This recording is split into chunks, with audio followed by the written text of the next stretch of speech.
Imaginons qu'on soit en pleine bataille. On a tiré tellement de coups de canon que plus personne ne voit rien à cause de la fumée et que tout le monde a les oreilles qui sifflent. On a des témoignages de sources directes qui disent que c'était une vision d'horreur. On ne voyait rien, on n'entendait rien. Il y avait des cadavres partout, les hommes tombaient comme des mouches. Il y avait des éclats de bois qui volaient. Des bouts de corps. C'était l'enfer sur Terre, un vrai carnage. Alors que le chaos fait rage, les navires des deux flottes subissent de nombreux dégâts.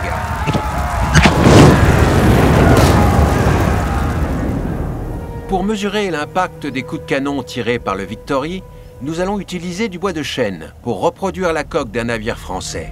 Un drap placé à l'arrière montrera les dommages potentiellement meurtriers causés par les éclats de bois.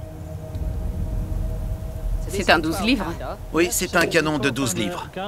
Il envoie des boulets de canon qui pèsent 12 livres.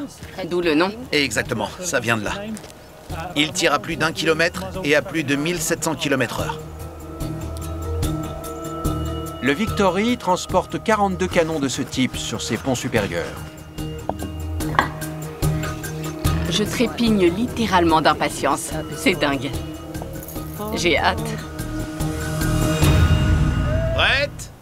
Tirez!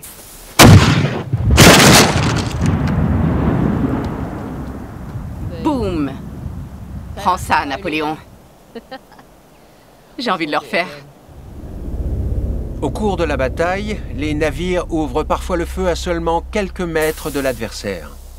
Tirez! Une distance dévastatrice avec de tels canons. Il y a un trou? Ouais, on l'a touché.